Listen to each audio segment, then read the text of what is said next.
Greetings, podcast listeners. Welcome back to a new episode of History from One Student to Another. In this week's episode, we will be examining how Stalin treated ethnic minorities within Russia. While the Soviet Union's leaders and authorities officially condemned nationalism and proclaimed internationalism, including their support of self-determination, in actual truth, many ethnic groups within the Soviet Union were treated horrendously. While the founder of Soviet Russia, Vladimir Lenin, had implemented a policy of korenization, which meant the integration of non-Russian nationalities into the governments of their specific Soviet republics, Stalin doubled down on many of these policies, instead branding a number of ethnic groups as traitors and exiling them to Siberia or Central Asia as second-class citizens with restricted freedoms and rights. In fact, many of the actions taken by Stalin can be described as ethnic cleansing, as they resulted in the forced deportation of millions of people and a large number of deaths. Soviet ethnic cleansing commenced in the mid-1930s. The deportation of Koreans was the first mass transfer of an ethnic group in the Soviet Union. The idea originated in 1926, was initiated in 1930, and carried out through September and October 1937. During the operation, 171,781 people, almost the entire population of ethnic Koreans living within the bounds of Soviet Russia, were deported from the Far East to unpopulated areas of Kazakhstan and Uzbekistan via train. The Soviet justification for this was that the Chinese and Koreans living in the USSR were working as spies for Japan. It is estimated that the deportation contributed to up to 50,000 deaths of those who were forcefully moved, with people dying due to starvation, disease, and difficulty adjusting to the unfamiliar environment. Due to similar reasoning, approximately 15,000 Chinese living in Soviet Russia were deported by 1937. Meanwhile, under Operation Ulusi, 97,000 to 98,000 Kalmyk people, including Russian women married to Kalmyks, but with the exception of Kalmyk women married to another nationality, were deported to Siberia. The Kalmyk people had been collectively accused of collaborating with the Nazis, and were packed into cargo wagons and deported or registered for future deportation. Around half of the Kalmyk people who were deported to Siberia died before Nikita Khrushchev allowed them to return home in 1957. Moving on to Eastern European ethnic groups. Firstly, the deportation of Crimean Tatars. The forcible deportation of the Crimean Tatars from Crimea was ordered by Stalin in 1944 as another example of collective punishment for the Tatars' alleged collaboration with the occupying Nazi regime in Taurida subdistrict from 1942 to 1943. Overall, the entire ethnic Crimean Tatar population, which was over 230,000 people, were deported, with most of them being sent to Uzbekistan. According to a 1960 survey by Crimean Tatar activists, more than 100,000 had died from starvation or disease as a direct result of the deportation. After extensive anti-Tatar propaganda, even after the end of Stalin's rule, their persecution continued as the vast majority of Crimean Tatars were forced to remain in exile under the household registration system until 1989, and the de-Tatarization campaign took place, which involved encouraging Slavs from Ukraine and Russia to repopulate the Crimean Peninsula, and replacing the Crimean names of most toponyms with Slavic names. An example of genocide which took place in the Soviet Union was against the Cossacks in the Don and the Kuban. From 1919 to 1933, quote-unquote, selfish and wealthy Cossack rebels were arrested, deported, and executed by the Cheka and Red Army. It is estimated that between 10,000 and 500,000 people died during the campaign, with up to 500,000 killed or deported from 1919 to 1920, out of a population of 3 million.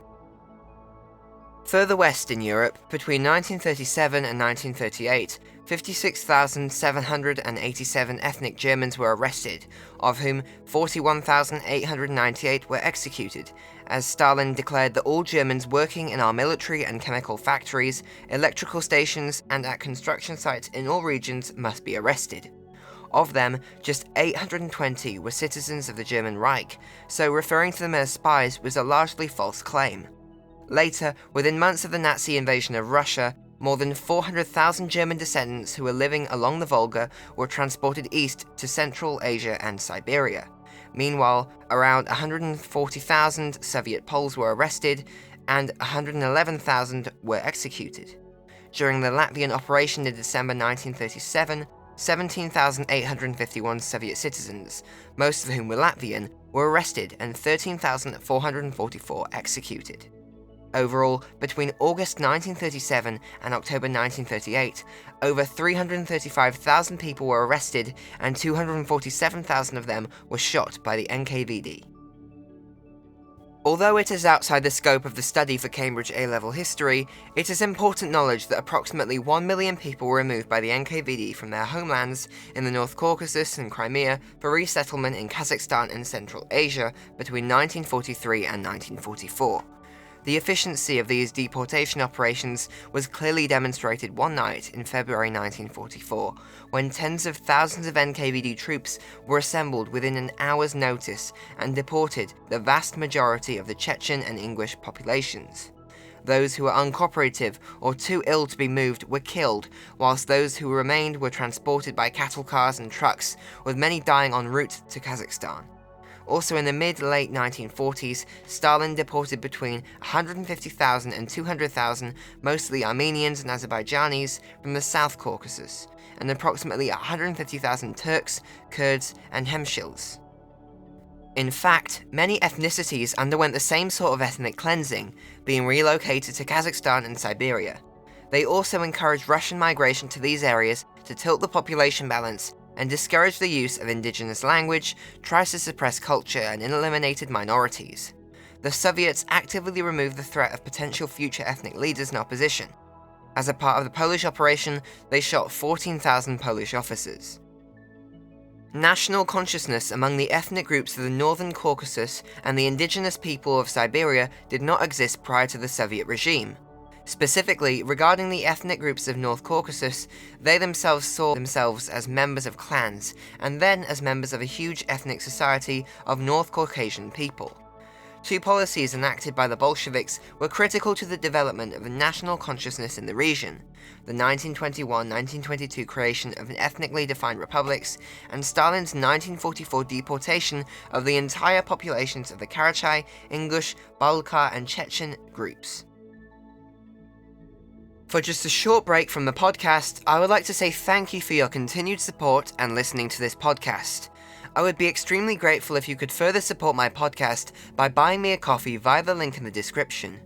Anyway, let's get back to the episode.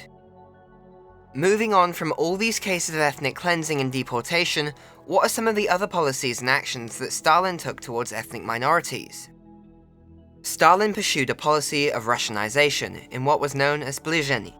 He saw Russian culture and language as the links that would connect the various ethnicities in Soviet Russia. Hence, in the Great Terror, native communist elites were purged and replaced with Russians, or those who had been educated on Russian culture, beliefs, and language. Teaching the Russian language in all schools became mandatory, and authority became more centralized in Moscow as the power of the republics and SSRs were reduced. Russian chauvinism was quickly revived under Stalin's rule in the 1930s. Although the federal state structure was preserved, the support for self-determination and regional autonomy was drastically reduced. In order to weaken the potential for uprisings, Stalin would randomly combine two or more ethnic groups within a single territory. For example, in the area which became Karachay-Cherkessia, Stalin combined the Caucasian and Turkic ethnicities, whose languages had no similarities with each other. He used a similar policy to form the Kabardino-Balkarian Republic. Another way of weakening ethnic groups was to draw artificial borders, which separated ethnicities and resources. In 1937, Stalin created three separate ethnic entities out of the former Mongolian Buryat Autonomous Republic: the Republic of Buryatia, the Aga-Buryat area within the Chita Oblast, which contained a particularly large amount of the former Buryat Mongolia's cattle and farm areas, and the Ust-Orda area, located in Irkutsk Oblast, which was rich in lead. This created issues of conflict as resources were not shared equally.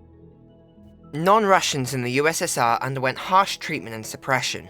The Great Terror and the policies following the Second World War were particularly effective in destroying the non-Russian elites and allowing the Soviet Union to expand and strengthen their sphere of influence. Meanwhile, Stalin used the events of the Second World War to strengthen Russian nationalism, glorifying the importance of the Soviet and Bolsheviks' power within Russia's glorious history. Following the USSR's victory in the Second World War, Stalin celebrated the glory achieved by the Russians, whilst accusing and punishing other nationalities in the Soviet Union for alleged treason. The Soviet Union is often celebrated for their liberation of the Jews in the Second World War.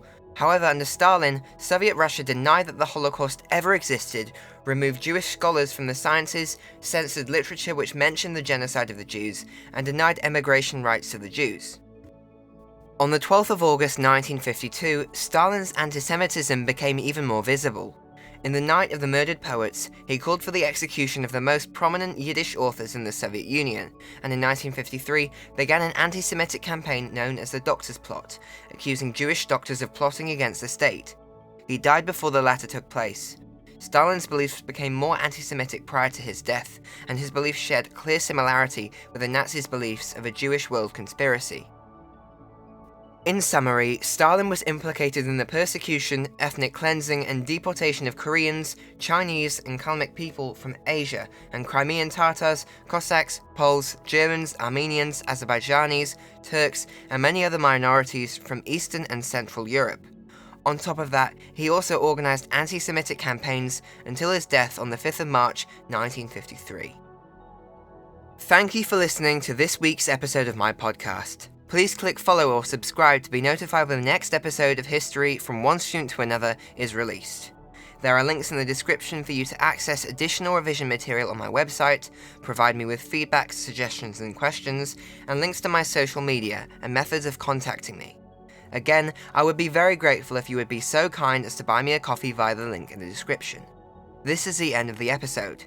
Thank you for listening, and goodbye.